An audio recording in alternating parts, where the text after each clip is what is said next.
Hello students, board के exam बहुत पास हैं और हम कर रहे हैं 25 मिनट सीरीज़। आज है हमारा डे 4। 25 मिनट सीरीज़ के अंदर हम जितने भी हमारे क्लास 10 मैथ्स एनसीईआरटी के जितने भी चैप्टर हैं मैथ्स के, हम अंडर 25 मिनट या ये कहें कि कम से कम समय के अंदर जितने भी उसके इम्पोर्टेंट कॉन्सेप्ट्स हैं, फॉर्मूलाज हैं और एटलीस्ट 5 ऐसे क्वेश्चन जो बोर्ड्स में बार बार रिपीट होते हैं, जो सबसे ज़्यादा इंपॉर्टेंट हैं 2026 में आने के जिनके चांसेस ज़्यादा हैं, उन्हें हम यहाँ पर डिस्कस कर रहे हैं। तो आज है हमारा डे 4 जहाँ पर हम डिस्कस करेंगे chapter number 10 that is circles. तो सर्कल की डेफिनेशन वगैरह अभी फिलहाल के लिए उतनी इंपॉर्टेंट नहीं है, फिर भी देखो सर हम क्या करते हैं यहाँ पे सेंटर में, हम इस सेंटर से एक फिक्स्ड रेडियस मार के सर्कल को ड्रॉ करते हैं। तो सर्कल के बारे में हमें इतना पता होना चाहिए, ये हमारी रेडियस होती है। अगर मैं इसको फुल ड्रॉ करूं ऊपर तक तो ये मेरी डायमीटर कहलाती है, राइट। इस पॉइंट से अगर मैं इस पॉइंट को ए बोलूं और इस पॉइंट को बी बोलूं तो ये मेरी डायमीटर कहलाती है, ये रेडियस है। और डायमीटर को मैं ऐसे भी लिख सकता हूँ 2r। और जो सर्कल के जो नॉर्मल नॉर्मल फॉर्मूले होते हैं उन्हें भी हम धीरे धीरे डिस्कस करेंगे, बट यहाँ पर सबसे ज़्यादा ज़रूरत जिनकी पड़ती है वो है हमारी थ्योरम्स 10.1 10.2 थ्योरम्स। कुछ question fill in the blanks के हैं, कुछ क्वेश्चन प्रूव दैट हैं, एंगल सम प्रॉपर्टी, ट्रायंगल की और क्वाड्रिलेटरल की, उन सबको हम यहाँ पर यूज़ करेंगे। तो फिलहाल हम उन्हीं को ज़्यादा डिस्कस करेंगे। टेंजेंट, टेंजेंट क्या होती है, हम सर्कल को देखते हुए चलो। टेंजेंट होती है हमारी, अगर यहाँ पे आप कोई पॉइंट ले लो और हम यहाँ से अगर कोई इस तरीके से एक लाइन ड्रॉ करें, ये लाइन थोड़ी सी टेढ़ी हो गई, अगर हम यहाँ से एक लाइन ड्रॉ करें जो इस सर्कल को बस इस तरीके से टच करते हुए चले जाए, तो इस लाइन को बोलते हैं हम टेंजेंट। और ये जिस पॉइंट पे टच करती है इसे बोलते हैं हम पॉइंट ऑफ कांटेक्ट। ऑलराइट, वही चीज़ यहाँ पे सेकंड पॉइंट में लिखी हुई है। अच्छा, अगर ये सर्कल है और इस सर्कल के बाहर से अगर मैं इस तरीके से एक लाइन खींचूं तब हम इसे कहेंगे कि ये एक नॉन इंटरसेक्टिंग लाइन है। अब ये टेंजेंट है, अगर मैं इसको एक लाइन इस तरीके से खींचूं जो इस सर्कल को एक इस पॉइंट पे टच करे और एक इस पॉइंट पे टच करे, देन ये ए बी लाइन हमारी क्या कहलाएगी, इसे हम बोलते हैं सीकेंट। ऑलराइट, और अगर इस तरीके से मैं ड्रॉ करूं केवल ये, तो ये हमारी क्या कहलाएगी, कॉर्ड कहलाती है। ओके, देन है हमारे पास थ्योरम 1, यानी कि हम यूँ कहें कि आपकी बुक के अकॉर्डिंग थ्योरम 10.1। इसमें क्या होता है कि हमारे पास इस तरीके से एक सर्कल है, ये इसका सेंटर है। यहाँ से अगर मैं एक रेडियस ड्रॉ करूँ और यहाँ से मैं अगर एक टेंजेंट ड्रॉ करूँ, तो ये रेडियस और ये सर्कल आपस में कितने डिग्री का एंगल बनाते हैं, 90 डिग्री का एंगल बनाते हैं। वही चीज़ यहाँ पे लिखी हुई है, देखो 90 डिग्री का एंगल बनाते हैं और ये रेडियस 90 डिग्री का एंगल बना रहे हैं, दैट मीन्स ये रेडियस इस टेंजेंट के क्या है, परपेंडिकुलर है। उसके बाद है हमारी थ्योरम 10.2। 10.2 में क्या होता है कि देखो इस तरीके से हमारा ये सर्कल है, यहाँ पे अगर हम कोई एक एक्सटर्नल पॉइंट ले लें, यहाँ से अगर मैं दो टेंजेंट ड्रॉ करूँ इस तरीके से, एक पॉइंट ऑफ कांटेक्ट ये है, एक पॉइंट ऑफ कांटेक्ट ये है, यहाँ से मान लो ये पॉइंट P था, ये पॉइंट A है और ये पॉइंट B है। तो जो हम एक्सटर्नल पॉइंट से इस सर्कल के ऊपर टेंजेंट ड्रॉ करते हैं, ये टेंजेंट हमारी इक्वल होती हैं। ये है हमारी थ्योरम 10.2। देन की प्रॉपर्टीज़ क्या है, वही की प्रॉपर्टीज़ के अंदर वही चीज़ें लिखी हुई हैं कि देखो ये चीज़ हमारी बार बार यूज़ होती हैं, उसी चीज़ को यहाँ पे मेंशन किया हुआ है। सेम सेम फार्मूला के अंदर भी वही चीज़ मेंशन की हुई है कि ये पी ए जो यहाँ पे ड्रॉ की है यही पी बी के इक्वल होती है। बस इन्हीं सब चीज़ों का अब हम यूज़ करेंगे आने वाले क्वेश्चंस में।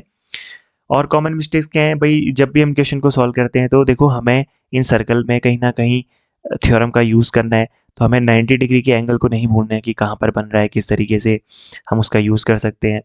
रेडियस है और डायमीटर में कन्फ्यूजन नहीं करना है भाई, रेडियस सेंटर से ड्रॉ करते हैं और पूरा का पूरा यहाँ से इधर से मिलाते हुए चलेंगे तो वो डायमीटर होती है हमारी। इन चीज़ों में हमारा कन्फ्यूजन नहीं होना चाहिए और ये दोनों टेंजेंट इक्वल होती हैं, बस यही सारी मिस्टेक्स बच्चे करते हैं, तो उनको आपको नहीं बोलना है।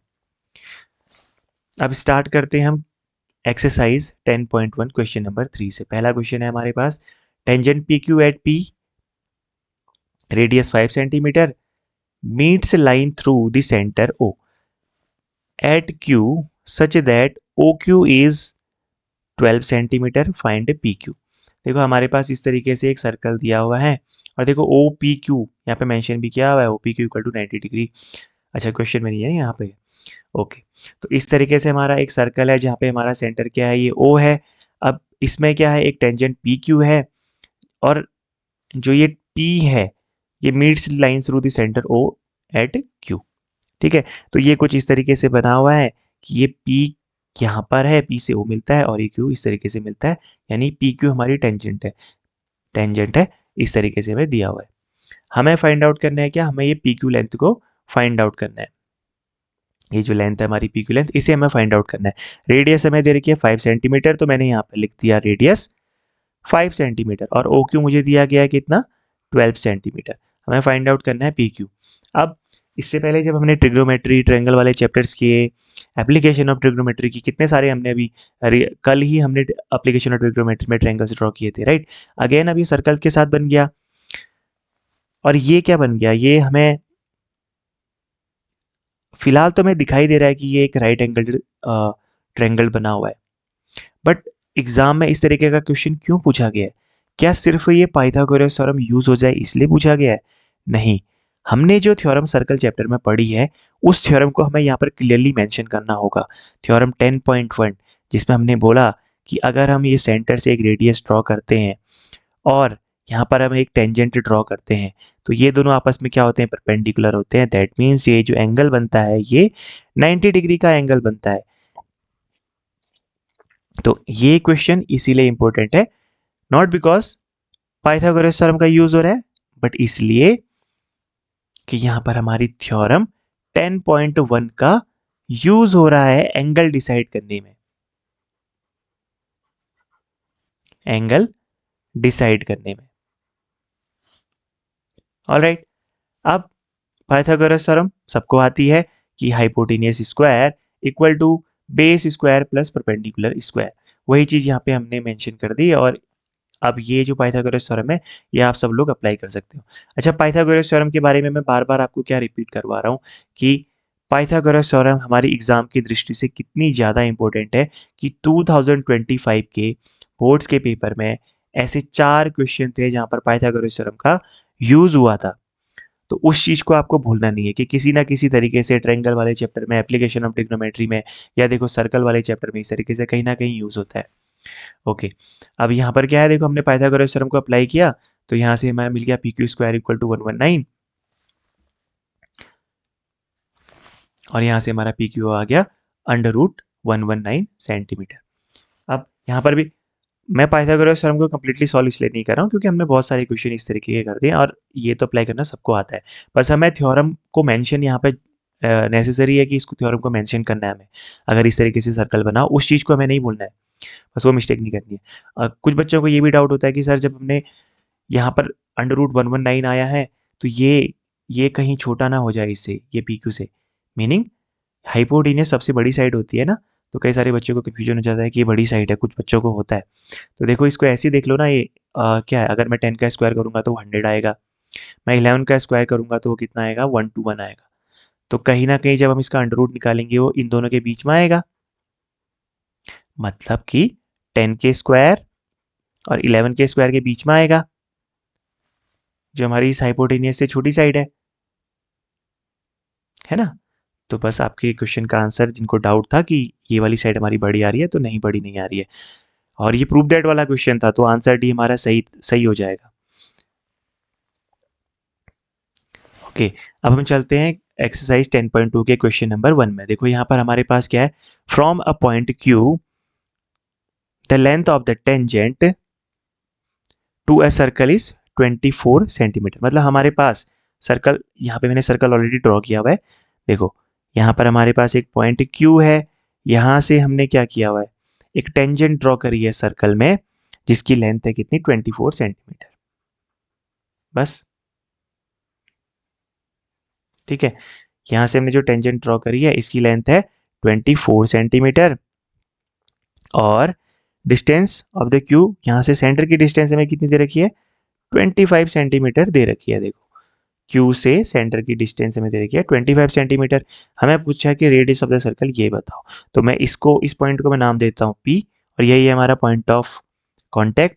और अभी अभी हमने पढ़ा था 10.1 थ्योरम से कि हमारा जो ये है रेडियस और टेंजेंट जहाँ पर मीट करते हैं 90 डिग्री का एंगल बनता है, या ये आपस में परपेंडिकुलर बनाते हैं। तो देखो अगेन हमारे पास क्या बन गया, अगेन हमारे पास बन गया एक राइट एंगल्ड ट्रायंगल। और यहाँ पर हम अब क्या अप्लाई कर देंगे, पाइथागोरस थ्योरम हम अगेन अप्लाई कर देंगे। तो बस वही है, उसी चीज की हम बार बार प्रैक्टिस कर रहे हैं। तो इंपॉर्टेंट वही है कि हमें थ्योरम को मेंशन करना नेसेसरी है। और उसके बाद देखो हमने सेम वही पाइथागोरस थ्योरम को अप्लाई किया और यहाँ से हमें ओपी मिल गया 7 सेंटीमीटर। तो आप जो भी ऑप्शन सही होगा उसमें टिक लगा लेंगे 7 सेंटीमीटर। धीरे धीरे हमारा लेवल अप होते रहना चाहिए, और जो एग्जाम में क्वेश्चन आते हैं इसी तरीके से आते हैं कि एक बेसिक और एक मीडियोकर और एक टफ क्वेश्चन। नेक्स्ट क्वेश्चन है हमारा क्वेश्चन नंबर 2 ऑफ 10.2। यहां पर देखो क्या पूछा गया हमसे, in the figure if TP and TQ are the two tangents to a circle with center O, so that हमारे पास एंगल POQ इक्वल टू 110 डिग्री, then PTQ is equal to, हमें एंगल PTQ बताना है। तो देखो वो क्या कह रहा है ना कि एक एक हमारे पास सर्कल है और उसमें हमारे एक पॉइंट है आउटसाइड, एक पॉइंट है T। तो यहाँ से हम क्या करते हैं, इसमें दो टेंजेंट ड्रॉ होती है हमारी इस तरीके से। ऑलराइट, इस तरीके से हमारी दो टेंजेंट ड्रॉ होती हैं, ये सेंटर होगा। ओके, अब इसकी रेडियस को थोड़ा अलग कलर से ड्रॉ कर देते हैं। अब तो देखते ही समझ में आ रहा है कि रेडियस और जहाँ पर टेंजेंट हमारी मिल रही है वो 90 डिग्री का एंगल बनेगा। ठीक है चलो, ओके। फिर उसके बाद ये एक हो गया हमारा ये TP और दूसरा हो गया हमारा TQ। ये उसने बोला है कि एक हमारा TP है और दूसरा हमारा TQ है, और ये रहा हमारा सेंटर O। अब यहां पर POQ दिया है हमें 110, हमसे पूछा गया एंगल PTQ यानी ये वाला एंगल, ये वाला एंगल कितना होगा, हमसे ये पूछा है। अब ये देखो यहाँ पर हर किसी को ये पता है कि एक होता है हमारा ट्रायंगल जहाँ पे हम तीनों एंगल का सम करते हैं तो 180 डिग्री आता है। दूसरा आता है भाई हमारा क्वाड्रिलेटरल, क्वाड्रिलेटरल के चारों एंगल का सम होता है कितना, 360 डिग्री। छोटी क्लास का कॉन्सेप्ट है।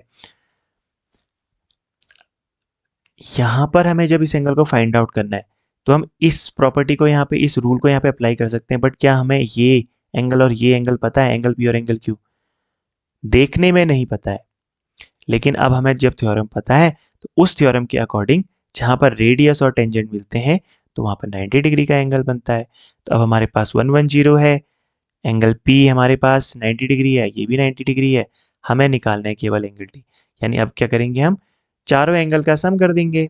चारों एंगल का सम करके इक्वल टू 360 डिग्री, और जो एंगल हमें निकालना है वो लेफ्ट हैंड साइड रहेगा और बाकी सारे एंगल हमारे ऐड होके वो राइट हैंड साइड चले जाएंगे। ये काम आप सब कर सकते हो, तो हमारा आंसर आ गया 70 डिग्री। तो इसमें हमारा जो क्रक्स है वो क्या है, देखो जब हम सर्कल चैप्टर को कर रहे हैं वहां पर हम पॉलीगॉन्स, क्वाड्रिलेटरल्स, ये सारे चैप्टर्स नहीं पढ़ रहे ना। अभी हम देख रहे हैं कि सर्कल चैप्टर में जब क्वाड्रिलेटरल बन रहा है, ट्रायंगल बन रहा है, तो हमें किस तरीके से उसको सॉल्व करना है। तो क्वेश्चन हमारा बिल्कुल बेसिक सा था, बहुत सिंपल सा था, बट वहां पर हमें उसने दो टेंजेंट दी गई थी। तो उन टेंजेंट्स को देखते हुए हमने डायग्राम्स को डिस्कवर करना था, हमें फिगर आउट करना था कि किस तरीके का डायग्राम बनेगा और इसमें कौन सी थ्योरम अप्लाई होगी, कौन सा रूल अप्लाई होगा, बस हमें वो फिगर आउट करना था। ये इसी टाइप के हमारे क्वेश्चन बोर्ड के एग्जाम से भी आते हैं।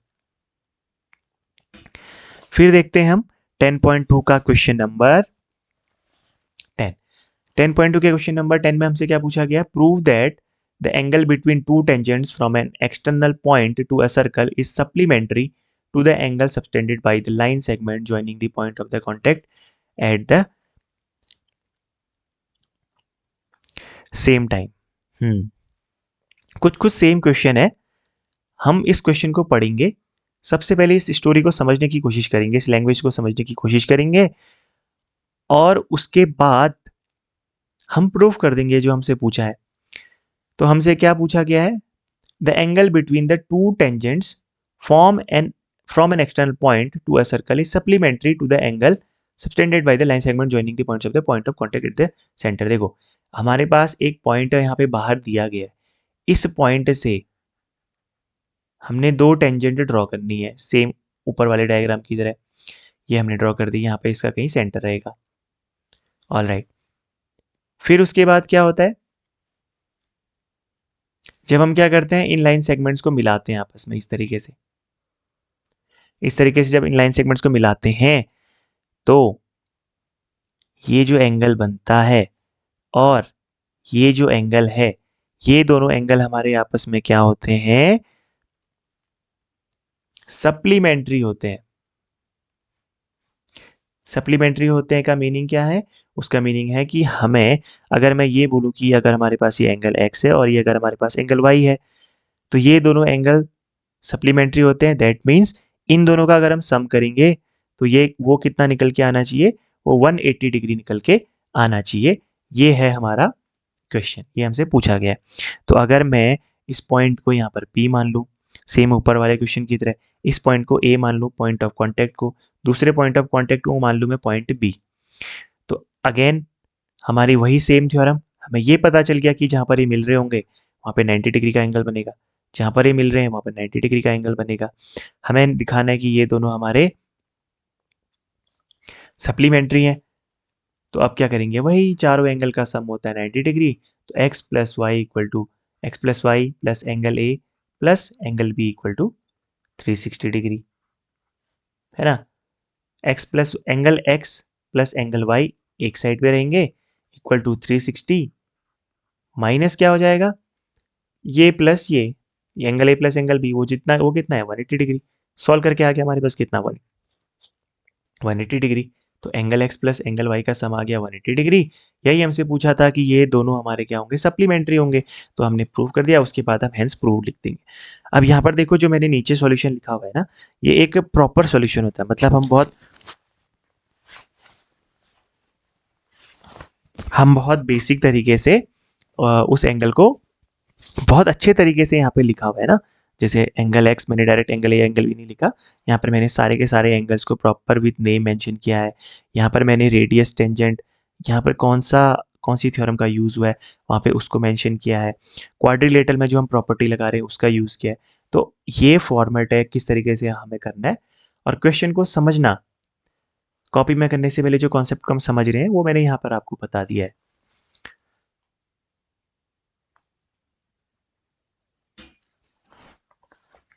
ओके, अब चलते हैं हम नेक्स्ट क्वेश्चन की तरफ। अच्छा, यहाँ पर इस चीज़ में कन्फ्यूजन मत करना। चलो मैं एक चीज़ और बता देता हूँ कि ये सप्लीमेंट्री है, तो यानी angle A plus angle B क्या होंगे हमारे 180 डिग्री होंगे। ये एक कॉन्सेप्ट है। इसी के साथ दूसरा कॉन्सेप्ट क्या है, अगर यहाँ पे लिखा होता कि कॉम्प्लीमेंट्री है,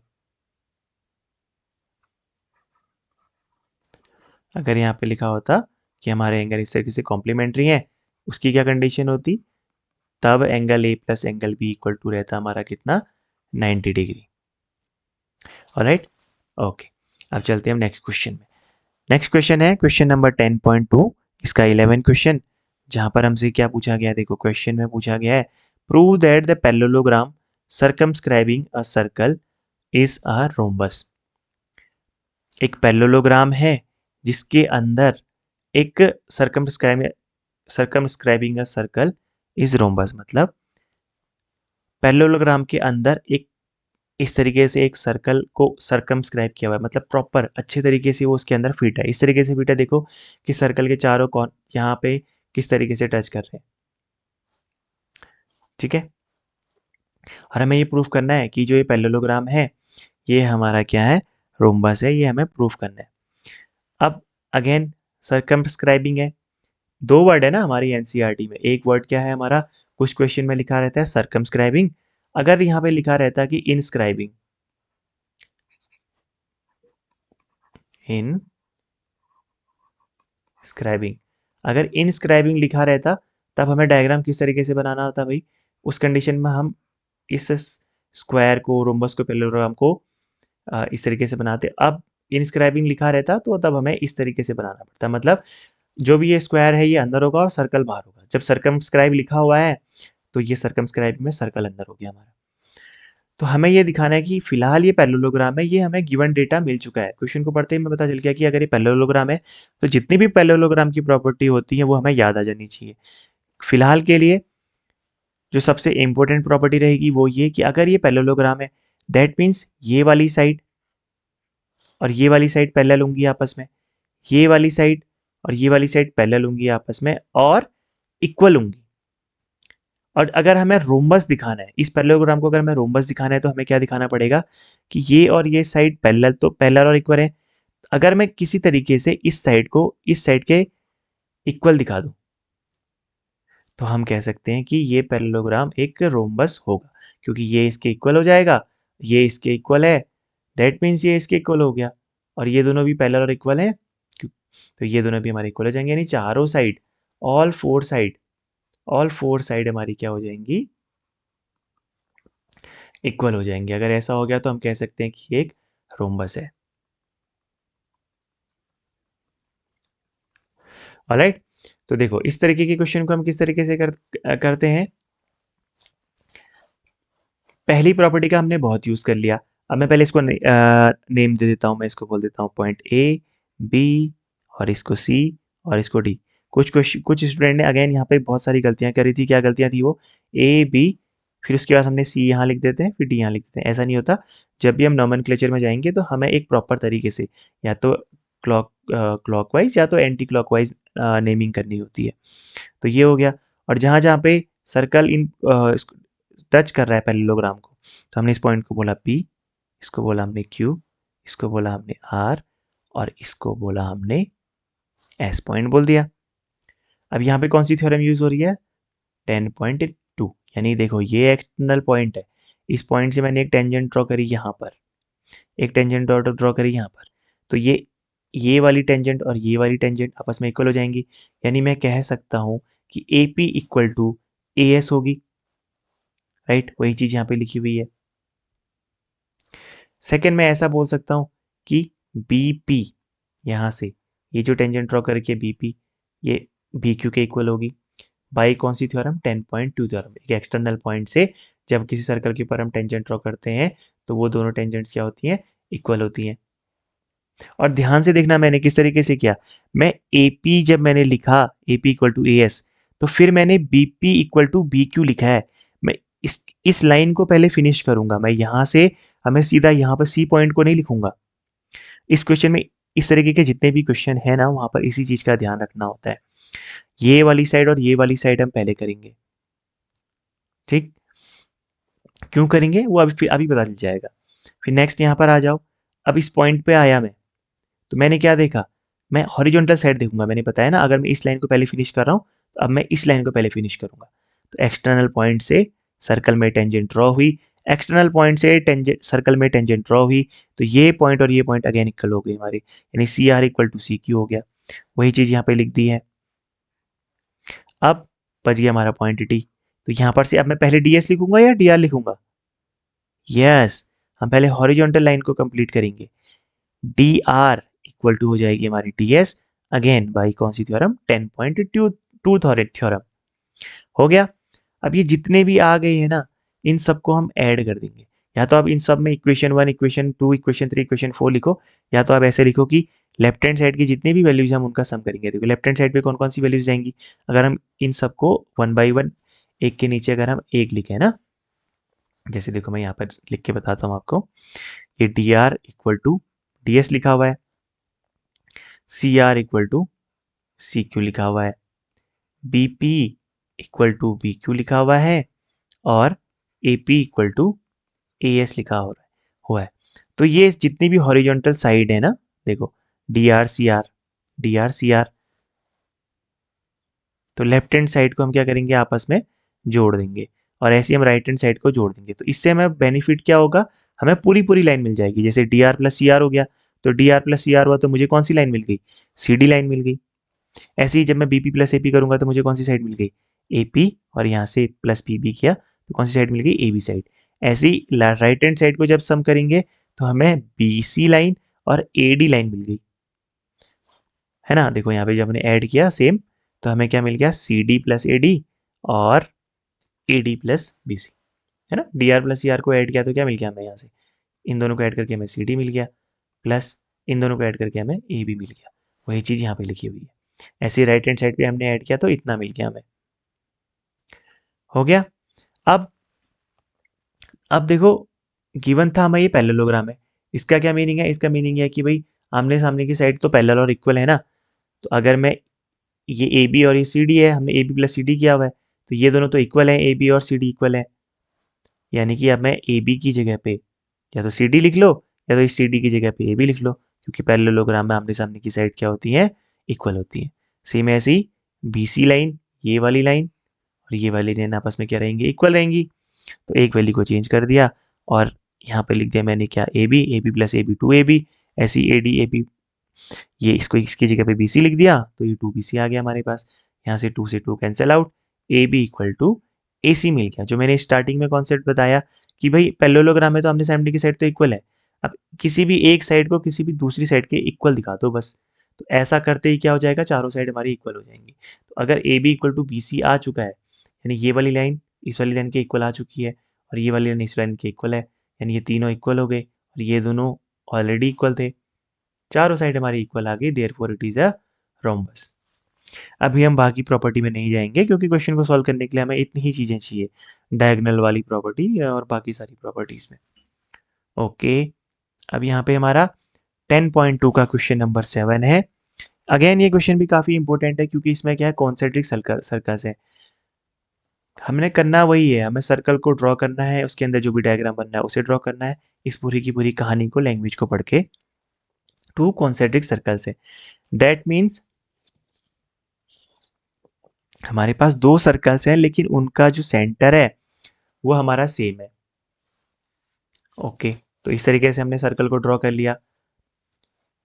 फिर उसके बाद एक की रेडियाई है हमारे पास 5 सेंटीमीटर और दूसरे की रेडियाई है हमारे पास 3 सेंटीमीटर। देखो जब फर्स्ट टाइम इस क्वेश्चन को करते हैं तो आप थोड़ा दिमाग लगाओगे। अभी मुझे पता रहेगा ना, हमने जितनी बार क्वेश्चन को कर लिया था हमें ये पता रहेगा कि छोटे वाले की रेडियस होगी कितनी, 3 सेंटीमीटर, और बड़े वाले की रेडियस होगी कितनी, 5 सेंटीमीटर। हो गया। Find the length of the chord of the larger circle which touches the smaller circle. एक हमने इस तरीके से कॉर्ड को ड्रॉ करना है, जो कॉर्ड हो लार्जर सर्कल की लेकिन वो स्मॉलर सर्कल को टच करेगी। तो बस देखो, हमने डायग्राम को इस तरीके से ड्रॉ किया कि हमारे पास क्या निकल के आ गया, एक अगेन एक राइट एंगल ट्रायंगल हमें मिल गया है। ये हमारी रेडियस टेंजेंट है, छोटे वाले सर्कल के लिए ये टेंजेंट है, यहाँ पे हमारा 90 डिग्री का एंगल बन गया। अगेन हमारी क्या लग जाएगी, पाइथागोरस थ्योरम लग जाएगी। तो मैं इनको नाम दे देता हूँ ए। सेंटर को ऑब्वियसली हम हमेशा ओ नेम से रिप्रेजेंट करते हैं। ये पॉइंट ऑफ कांटेक्ट है तो इसको मैंने बोल दिया पॉइंट ऑफ कांटेक्ट को पी, और इस लाइन को मैंने बोल दिया बी पॉइंट। अब ये राइट एंगल ट्रायंगल बन गया। तो सिंपली आप अप्लाई कर सकते हो ना कि ये क्या है, राइट एंगल है, हाइपोटेनियस है हमारे पास, परपेंडिकुलर है, हमें बेस निकालना है। Hypotenuse square equal to base square पर परपेंडिकुलर स्क्वायर से हमें ए बी साइड यहाँ से मिल जाएगी। अब ये जो ओपी लाइन है ये इस कॉर्ड को दो बराबर भागों में डिवाइड करेगी, क्योंकि ये बिल्कुल परपेंडिकुलर है और ये टेंजेंट है, और इसके लिए बड़े वाले सर्कल के लिए कॉर्ड है। तो ये जितनी एपी की लेंथ हमारी जितनी भी आएगी, अगर ये 6 आई तो पूरा डबल कर देंगे तो वो 12 हो जाएगी। तो पाइथागोरस थ्योरम का अप्लाई करके हमें एपी मिल गया हाफ 4 सेंटीमीटर। परपेंडिकुलर हमारी सेंटर से बाइसेक्ट करता है कॉर्ड को। एपी हमारी 4 है, तो हमारी पूरी की पूरी लेंथ ए बी कितनी हो जाएगी, जस्ट डबल हो जाएगी, यानी 8 सेंटीमीटर हमारा आंसर रहेगा। राइट, यहाँ पे देखो, अगर ये ए पी पाइथागोरस थ्योरम का यूज़ करके हमारा 4 सेंटीमीटर आया है यहाँ से यहाँ तक, और ये इसको बाइसेक्ट करता है तो यहाँ से यहाँ तक ये भी 4 रहेगा, यानी टोटल कितनी हो जाएगी, 4 plus 4, A B equal to हो जाएगी हमारे पास कितनी, 8 सेंटीमीटर। तो इस तरीके से हमारा ये क्वेश्चन सॉल्व हो जाएगा। ओके, अब इसमें एक लास्ट क्वेश्चन है, question number 3, if tangent P and P B from the point P to circle O R inclined at 80 degree, find the angle P O A. देखो कोई बहुत मुश्किल क्वेश्चन नहीं है, जो हमने क्वेश्चन स्टार्टिंग में किए थे ना, क्वेश्चन नंबर 3 यानी स्टार्टिंग का ही क्वेश्चन है।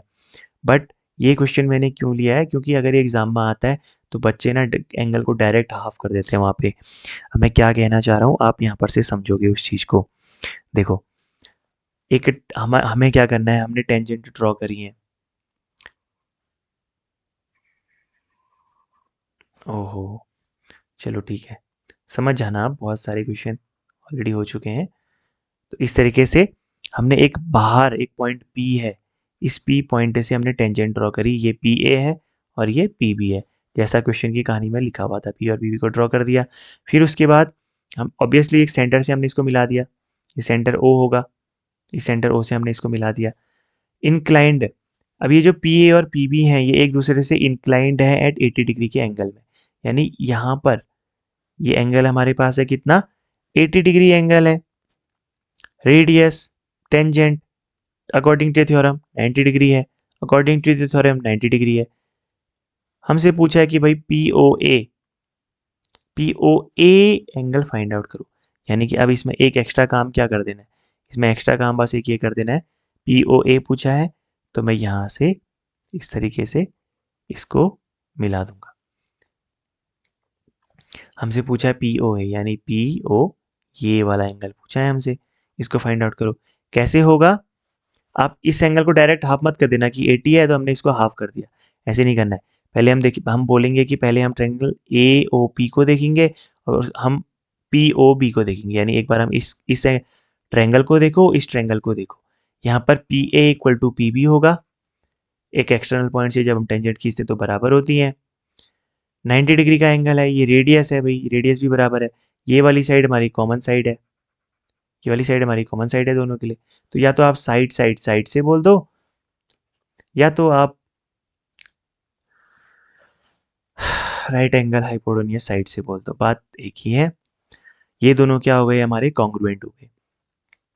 अगर ये दोनों triangle, triangle A P O और ट्रायंगल ओ पी बी ये हमारे कॉन्ग्रुएंट हो गए, दैट मीन्स इनके बचे हुए एंगल भी हमारे बराबर होंगे, यानी कि ये एंगल है ना, ये वाला एंगल और ये वाला एंगल बराबर होगा, ये वाला एंगल और ये वाला एंगल बराबर होगा। अब ये एंगल दिया हमें 80 डिग्री, इसको बराबर हिस्सों में बांटना है, दो बराबर हिस्सों में, यानी कि ये ऊपर वाला हो जाएगा कितना 40 डिग्री, ये हो जाएगा हमारा 40 डिग्री, ये 40 मिल गया, ये 90 मिल गया, ये 40 मिल गया। थर्ड एंगल हमें निकालना है, बताओ किससे निकल जाएगा, वही इस तरीके का ट्रायंगल बन गया है भाई, ये 80 डिग्री है हमारे पास, ये 90 डिग्री है हमारे पास, ये एंगल हमें बताना है। हमारी लग जाएगी कौन सी प्रॉपर्टी, एंगल सम प्रॉपर्टी, जो हम बचपन से पढ़ते आ रहे हैं, angle sum property of triangle. तीनों एंगल का सम होता है 180 डिग्री, तो बचे हुए एंगल को निकाल लो, वेरी सिंपल राइट। तो चलो देख लेते हैं बचा हुआ एंगल हमारा कितने डिग्री का आएगा, यहाँ पे 50 डिग्री, ठीक है। तो वही है, सबसे पहले हमने कॉन्ग्रुएंसी की मदद से दोनों को कॉन्ग्रुएंट प्रूव करना है, फिर तब जाके हमारा एंगल हाफ होगा 40 डिग्री, डायरेक्ट हाफ मत कर देना। हाफ हो गया तो फिर हमने क्या करना है, एंगल सम प्रॉपर्टी का यूज कर लेना है, तीनों का सम 180 डिग्री, तो बचा हुआ एंगल हमारे पास निकल जाएगा 50 डिग्री। और इसके अलावा जो भी प्रूफ दैट वाले क्वेश्चन हैं इस चैप्टर के, वो मैं ऑलरेडी करवा चुका हूँ, चैनल पे है वो, आप जाके उसे चेकआउट कर सकते हैं। Okay, so that's all for now.